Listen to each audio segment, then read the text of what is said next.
Good day, everyone, and welcome to our Culture Society Ideas and Innovations podcast. We are the Group 6 from Section 59. I am your host, Archie Kyle M. Oliveria. And I'm Christian L. Capal. And I'm Greg Andre V. Doria. I'm Isaiah CGG Lasquete. And I am Terry Rafael Diorso.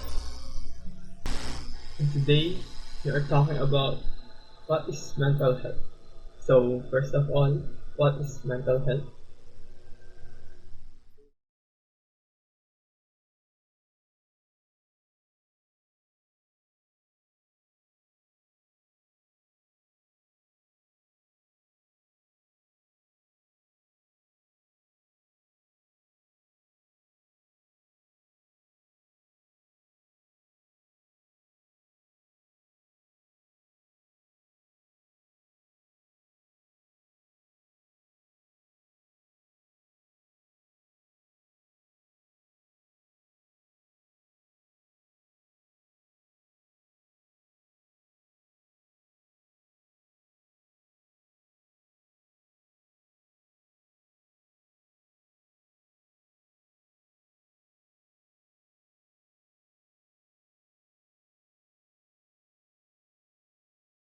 The term mental health refers to the cognitive, behavioral, and emotional well-being of a person. Mental health affects how people think. The word mental health is also used occasionally to refer to the absence of a mental disorder. So let's have a short breakdown of cognition, behavior, and emotion. Firstly, the mental processes involved in learning knowledge and comprehension are referred to as cognition. Thinking, knowing, and remembering, judging, and problem solving are examples of cognitive processes. Secondly, behavior. It can be described as a person's actions or reactions in response to an external or internal stimulus. Thirdly, emotion. Emotion is defined as a complex reaction pattern integrating experiential, behavioral, and physiological factors, according to the American Psychological Association. Emotions are chemicals released in our bodies in response to a specific trigger. These are some of the simple definitions that we'll be giving to you right now. We won't be diving too deep into its meanings and different aspects because psychology is complicated, and we're trying to make this simple so that the majority will comprehend. And I would like to add that mental health is different from mental disorders, although they are still related. So it means that mental health is like physical health, and mental disorders are the physical abilities of a person, like the inability or difficulty to walk. Mental health has gotten a lot of attention today. Unlike these past years, where it hasn't been talked about lately, what do you think of that? Why is mental health important? Mental health is important not only for ourselves, but for the people who will be affected by it as well. Our thoughts, feelings, and actions are influenced by it. Also, how we manage stress, react to people, and make decisions are influenced by our temperament. Adults, children, all need mental health care at some point in their lives. Mental illness can have negative impact on daily life, relationships, and health. However, mental health issues can be caused by a variety of reasons, including personal experience, interpersonal relationships, physical conditions, social or physical. So, if mental health refers to the cognitive, behavioral, and emotional well-being of a person, why is it important that we talk about this topic? And why is it important to take good care of our mental health? In the light of rising number of people contemplating suicide, it is important to look after one's mental health well-being because mental health has impacts on the brain as the control center of humans. It affects all other parts of such as our thinking, emotions, and our physical aspects. Everyone can be affected by these mental health issues, right? Do you guys have someone in mind that struggles with their mental health? or even stories of someone that had past issues with it, even celebrities or well-known personalities.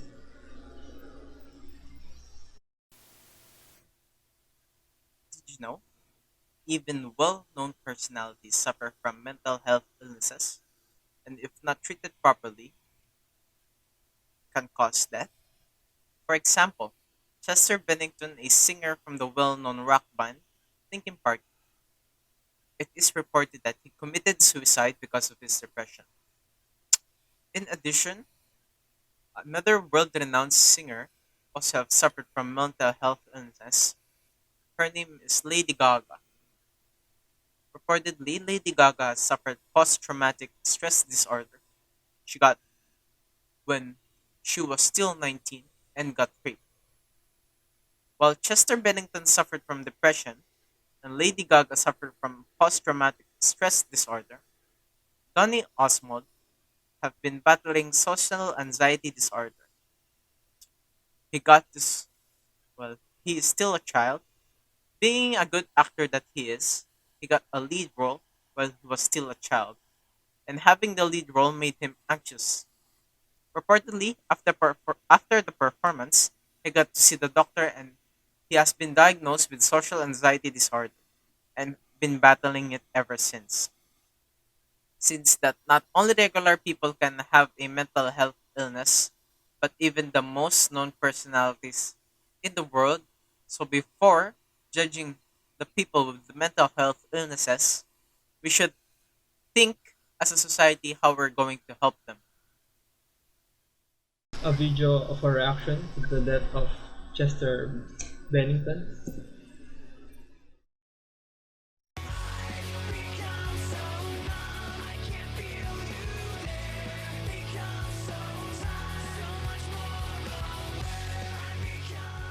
And that's Chester Bennington singing the song Numb with his band Linkin Park, and his voice has gone silent forever.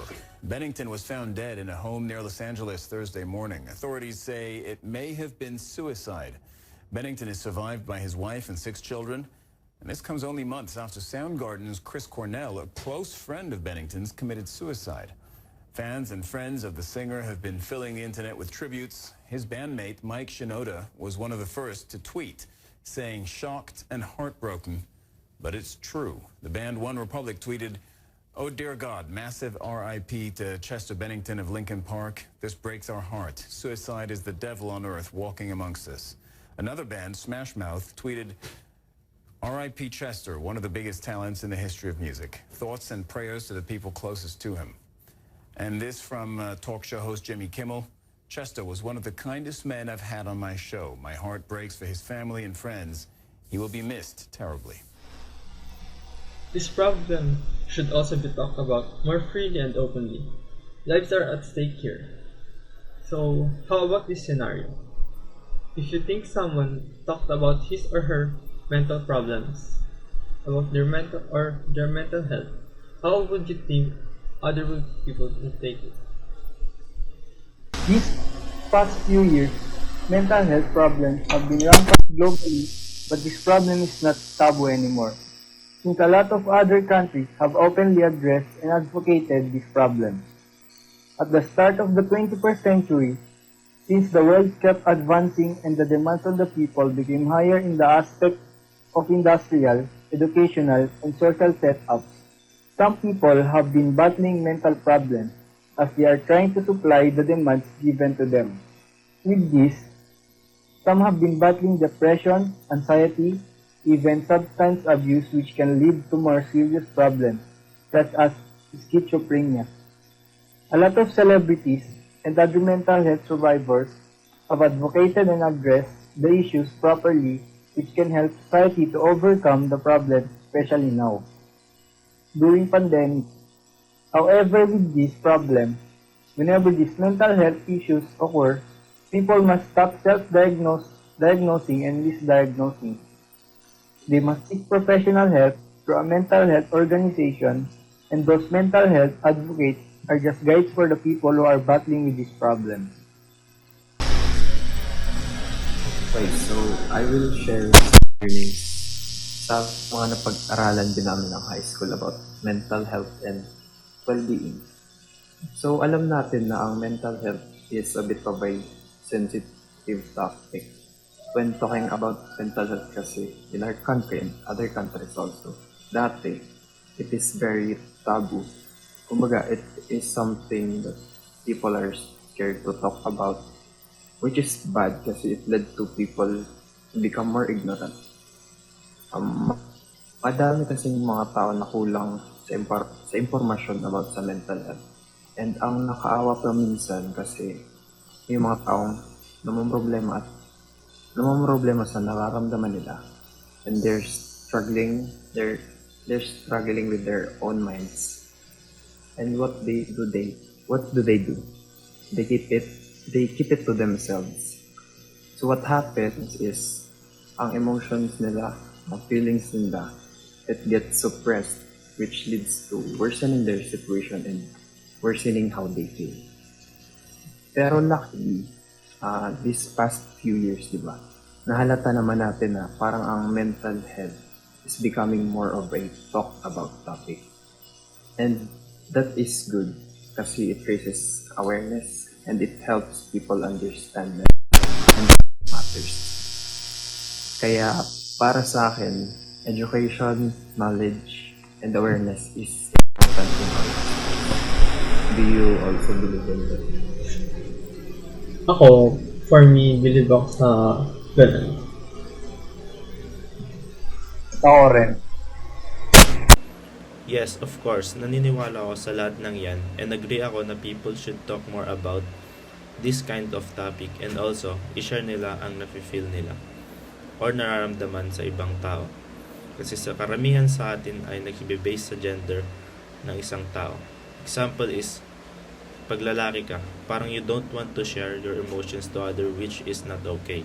Kasi all people are needed to be treated well and dapat na ni-respect ang kanilang nafe-feel. Been talked about enough yet. And kahit kanina more people are becoming more aware, marami pa rin ang mga taong kulang pa sa awareness and knowledge about mental health. And clearly, it is a growing problem. Dealing with it can be hard, especially if it has been going for a long time now. We need to encourage anyone that if you are going through a hard time, do not be scared on asking other people for help. May it be your family, friends, your best friend, or even professional help.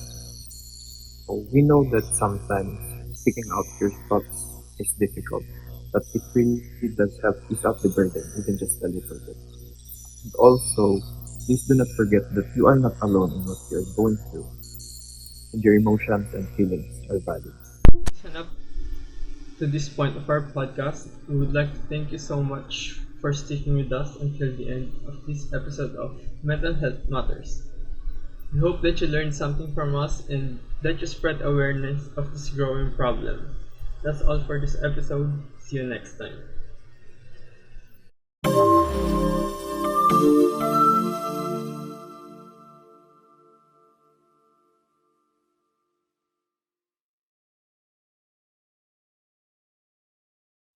Hi, I'm John. I'm 37, and for most of my adult life, I've struggled with mental illness. The medication I take helps most of the time. But sometimes when I'm stressed or overworked, my symptoms creep up on me, and I have to work really hard to get them under control again. But over the years, I've learned a few strategies that have helped me deal with my symptoms before they become a big problem. These tips have really helped me stay healthy and positive.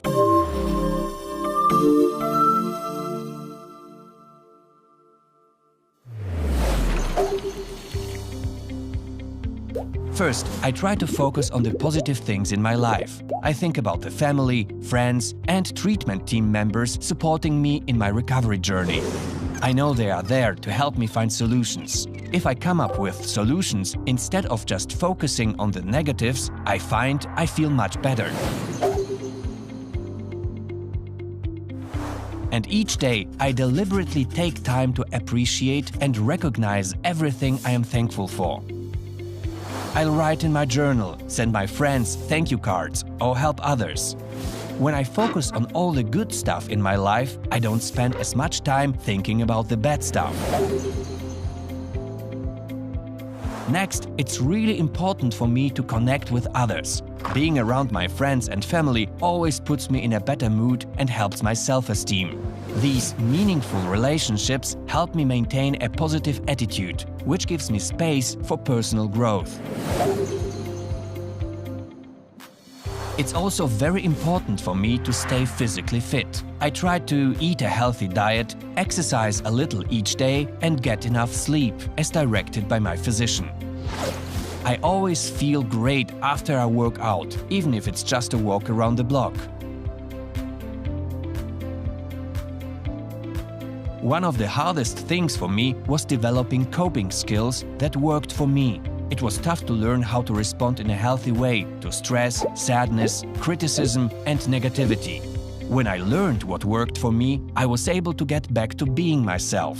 One way I learned to cope is by writing about my negative experiences and how they made me feel. I also got professional help when I needed it. I learned to recognize the signs and symptoms that I knew were warning signs that I was not doing so well, and I found it's better to reach out for help sooner rather than later. Asking for help takes courage, and I am so glad I asked my wife to help me find a therapist. My therapist helps me in ways that my friends and family can't. Don't get me wrong, their support is also very important to me. It took me a while to start putting these strategies into play. It didn't happen overnight. I tried them one by one. Some work better for me than others, but everyone's different. So I take my medication as directed by my doctor. And when I'm feeling extra stressed, I know I have the tools to help me get back on track. Talk with your doctor, try these tips, and find the strategies that work for you.